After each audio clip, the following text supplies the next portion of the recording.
Jangan. Bapak tadi izin dasarnya. Izin ada nggak Bapak ini? Sekarang gue tanya, lo itu karena ada rakyat.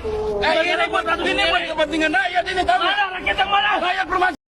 Istilah apa yang paling tepat dikatakan kepada orang yang membuat bangunan di tanah pemerintah ataupun di tanah orang lain ketika tanah itu mau diambil oleh pemiliknya tapi malah marah-marah dan gak terima? Masih belum beres, masih belum selesai, jauh dari kata selesai ya. Peristiwa bangunan liar atau bangli yang ada di Karawang ini semakin runyam, di mana aparat dengan mafia saling adu jotos.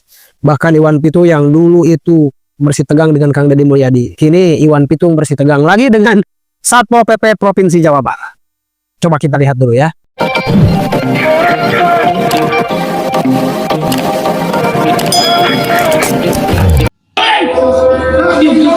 Satpol PP itu ada. Bapak tadi izin dasarnya. Izin ada nggak Bapak ini? Sekarang gue tanya, lo itu karena ada rakyat. Ini buat kepentingan rakyat ini tahu. Mana rakyat yang mana? Rakyat permasalahan ini kalau kebanjiran tuh. Nanti masih banjir, lu gue tuntut ya. Biar banyak berbanjir paling tidak ada usaha. Udah lah, gue sampai ngomong lo. Lo Satpol PP menjadi musuh masyarakat tau. Apa jual masyarakat? Gua nggak pernah jual masyarakat. Gua kepentingan masyarakat. Masyarakat yang mana? Masyarakat permasalahan ini. Saat ini kita sedang melaksanakan Debat panas ini dengan Satpol PP Provinsi. Muka Karawang, khususnya dari Kerbau sini bagus. Penataan itu akan dilaksanakan Pak tetap ya. Karawang ada tempat jadi toko ini. Ayo pokoknya. Itu urusan nanti Pak. Urusan nanti. Nanti kita lanjutkan. Saat ini kita sedang fokus pada penertiban di Jalan Nasional ini ya.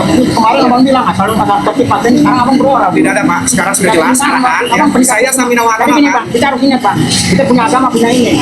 Itu aja Bang. Ini bawa agama. Saya bilang nggak ada. Iwan Paham Pitung. sih Bang, semua sih nggak ada. Dasar apa nggak ada. Cuma kemanusiaan. Tadi kan saya sudah Di jelaskan, sini Pak. ada bayi dua, baru lahir 2 hari sama 1 hari dikorbankan Pak. Besok dimatiin. Coba ada nggak pri kemanusiaan?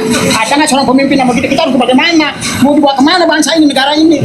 Itu aja kemanusiaan, nggak usah kayak gitu. Gampang aja sama. Kurang, kan cuma cukupnya. Nah, ayo yang lain sekarang saya tahu. Saya tahu, ayo kalau penertiban tanah yang ini, tanah ini saya tahu semua, nggak usah ini itulah. Saya nggak enak saya, kenapa dukung udah buat itu? Siapa yang udah jujur? Saya cuma kemanusiaan Pak, ingat Allah nggak tidur, itu saya kasihan. Oh, nggak tidur. Lahir mau dijemput juga, manusia cuma cari makan. Coba, karena saya tanya di Jawa Barat udah diberesin belum tempat maksiatan semua, hiburan semua, nggak ada yang sentuh saya lihat. Kenapa harus ke daerah dulu? Itu aja saya lihat, pernah nggak disentuh? Udah beres nggak pergi udah beres, beres belum tempat hiburan malam? Nggak diberes jauh-jauh ke sini. Di sini ada bupati, siapa bupati? Saya nggak pro siapa-siapa. Saya sadar nggak apa-apa di Indonesia, tapi bukan begini caranya. Jangan masyarakat selalu dikorbankan. Orang kecil mah taunya lapar, makan terus. Itu kasihan kemanusiaan aja Pak. Kasih tembang waktu saya sekarang ke Pemda, urus PMB, selesai kok. Selesai. Kalau begini caranya, saya cuma bilang urusan sama Allah, bukan manusia lagi. Saya buat aja silakan. Saya nggak ada ininya, waduh, nggak usah pakai ini itu. Saya kalau kita tahu begini caranya, waduh. Saya saluran diganti, coba. Saya nggak kesana kemana ini kalau banjir? Ini kan banyak manusia di sini. Saya enak perut aja. Terima saya bukan apa-apa. Banyak juga di Karawang ada pejabat, ada yang apa? Semua Jawa Barat, semua harus semua lapor. Gue bingung. Tanggal berapa tuh pimpinan sini lapor ke lurah. Mana bangsa ini cuma lurah? Oh, siap. Ah, cok, lama Iwan Pitung geus ngamuk jadi ya, ha? Hidup Iwan Pitung.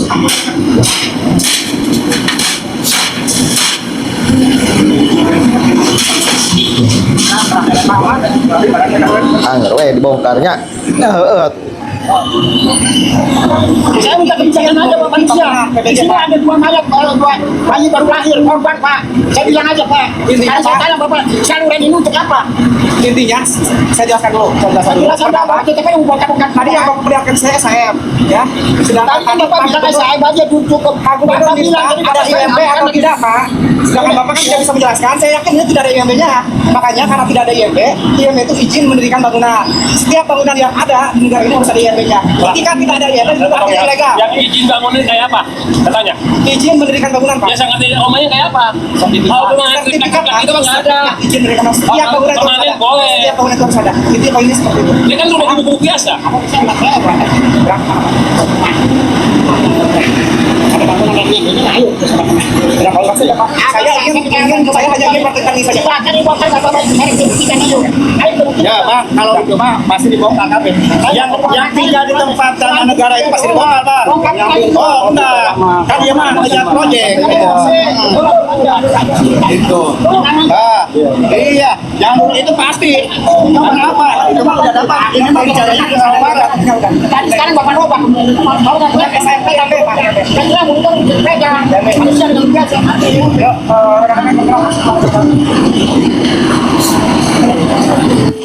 Satuan polisi. Nah, jadi udah jelas ya. Ini menurut saya penyakit yang sangat kronis sekali. Karena mereka dengan gagah berani dan percaya dirinya tampil di depan, gak takut di media, gak takut direkam, dengan lantangnya membela yang salah. Udah benar-benar salah, ngotot, gak mau ditertibkan oleh pemerintah. Pemerintah udah tahu, Kang Deddy sudah tahu apa yang harus dilakukan. Lebih baik mengorbankan kelompok sedikit daripada mengorbankan jutaan masyarakat, ya. Dengan adanya penertiban bangunan-bangunan liar di tempat irigasi, di tempat pemerintah, itu adalah salah satu bukti pemerintah itu sedang menangani sebab terjadinya banjir, ya.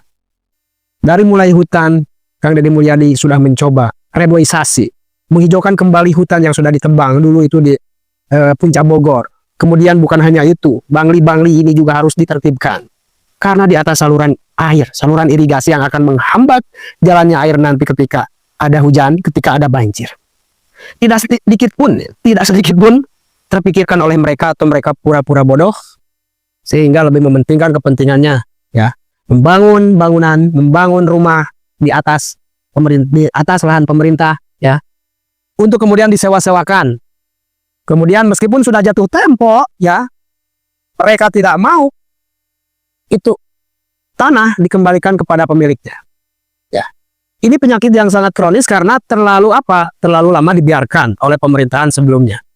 Bahkan di beberapa daerah mungkin ya, di luar Jawa Barat masih berlaku sekarang mafia, ya. Mafia tanah dan yang lainnya, bahkan seorang pejabat yang menjabat jadi bupati, gubernur, wali kota. Ada yang malah jadi pelakunya. Di sini Kang Deddy Mulyadi sangat luar biasa bagi saya untuk saat ini, tapi ya. Di mana Kang Deddy Mulyadi, kata Pak Polisi dan TNI pernah dikatakan ini bukan orang biasa. Betapa beraninya Kang Deddy Mulyadi melawan bos-bos besar, melawan mafia-mafia besar yang sudah lama memegang status quo. Ini berani sekali, bukan orang sembarangan, luar biasa. Dan kami sebagai masyarakat biasa yang nggak bisa apa-apa, tentunya hanya bisa menyuarakan dukungan kepada Kang Deddy Mulyadi, ya, atas kebijakan-kebijakannya yang selalu pro rakyat. Bukan hanya pencitraan apa yang dilakukan Kang Deddy Mulyadi, tetapi suatu langkah, satu demi satu, bertahap. Ini dulu yang harus diselesaikan, nanti kemudian hari diselesaikan yang lainnya. Nah, baru level normalisasi aja kita, ya, masih terhambat. Negara lain udah kemana, ya? Negara lain udah bahas bagaimana supaya, ya, mobil, angkot, bukan angkutan umum, ya, itu tidak usah pakai supir, gitu, pakai AI. Negara-negara besar, negara-negara maju sudah berlomba-lomba, ya, dalam teknologi, dalam pendidikan, ya, berlomba-lomba hotel paling tinggi, berlomba-lomba alat paling canggih. Luar biasa betapa tertinggalnya kita sebagai bangsa Indonesia. Bahkan Bapak almarhum Gus Dur, Bapak Abdul Rahman Wahid pernah mengatakan, kedepannya Indonesia, terkhususnya orang-orang beragama, kebanyakan hanya seremonial saja, tidak terimplementasikan dari ajaran-ajaran. Bagaimana menurut kalian terkait kasus bangli-bangli yang ada di Karawang? Apakah bisa terselesaikan atau tidak? Silakan cantumkan di kolom komentar. Terima kasih sudah menonton. Jangan lupa like, subscribe, dan tekan tombol lonceng. Bye-bye.